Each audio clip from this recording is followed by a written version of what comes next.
36 घंटे लगातार ट्रेन चलाने के बाद चौथे दिन, क्या अगर कुछ दिनों तक लगातार ऐसी ड्यूटी करने को मिली तो ड्राइवर शायद घर आने लायक नहीं रह पाएगा। माफ कीजिएगा, लेकिन कभी किसी हाई स्पीड से भागती ट्रेन के इंजन में 1-2 घंटा ही व्यतीत करके देखिए। इंजन और मशीनों का जबरदस्त शोर, गर्मियों की तपती दोपहर में वर्किंग कैब का 40 से 45 डिग्री का उच्च तापमान, वहीं सर्दियों की सर्द रातों में कैब और खिड़कियों की झिड़ी में से तीर की तरह अंदर घुसती ठंडी हवा, उस पर सर के ऊपर लगातार 25,000 वोल्ट का विद्युत चुंबकीय प्रभाव, या फिर डीजल इंजन की चिमनी से निकलता गर्म काला धुआं, जो कि लॉन्ग हुड ड्राइविंग के समय अक्सर कैब में घुसकर आपकी सांसों को भी गर्म कर देता है। उसके बाद ऐसे सवाल जो अक्सर लोग पूछते हैं कि साहब आपकी ड्यूटी कहां तक रहती है, या फिर जिस ट्रेन पर हूं उसके गंतव्य का नाम लेकर पूछते हैं कि जैसे कि आप लखनऊ कब तक पहुंचेंगे, वहां से वापसी में कौन सी ट्रेन रहेगी, घर कब लौटते होंगे, जबकि ट्रेन मुंबई डिवीजन के कुर्ला टर्मिनस, दादर या कल्याण स्टेशन पर खड़ी ही है। इसी सिलसिले में मालगाड़ी पर काम करते समय एक मजेदार वाकया भी हो चुका है, लेकिन पहले बताता चलूं कि कोई भी ट्रेन ड्राइवर अमूमन अपनी डिवीजन के बाहर नहीं जाता है, चाहे मेल ट्रेन हो या मालगाड़ी। कुछ मेल ट्रेनों को लिंक के अनुसार थोड़ा बहुत आगे तक जाना पड़ दस्ता है, लेकिन उसके लिए बाकायदा सेक्शन की जानकारी दी जाती है, जिसे लर्निंग रोड कहते हैं।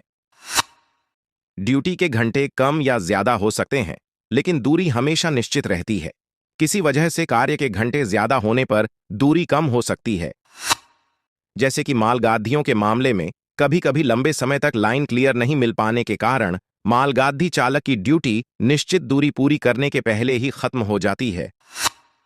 और उसको दूसरा ड्राइवर आके रिलीव कर देता है। और इसके अलावा जिस रास्ते की जानकारी नहीं है, उस रास्ते पर ट्रेन चलाना खतरे से खाली नहीं और जो नियमों के खिलाफ है। इतने सारे जोन और डिवीजन, फिर डिवीजनों के अंदर भी अलग अलग क्रू चेंजिंग पॉइंट्स या ड्राइवर लॉबियां, इन सब की क्या जरूरत थी भाई? ये सब एक व्यवस्था के अंतर्गत है कि ट्रेन चालकों की ड्यूटी के घंटे निर्धारित रहें, उन पर ज्यादा बोझ ना आए, वे तनाव रहित और थकान रहित होकर ट्रेन संचालन करें, जिससे हम सबकी ट्रेन यात्रा सुरक्षित बन सके। दिल्ली से चेन्नई तक जहां जहां रेलवे के डिवीजन और जोन बदल रहे हैं ना, बस समझ लीजिए वहां वहां अगले डिवीजन का ड्राइवर आगे की वर्किंग करता है। पहले वाला ड्राइवर कुछ घंटे वहां रनिंग रूम में रुककर विश्राम करके फिर वापस अपने हेडक्वार्टर की दिशा में आने वाली गाड़ी काम करता है, जिससे वह लगभग एक ही दिन में वापस घर पहुंच जाता है।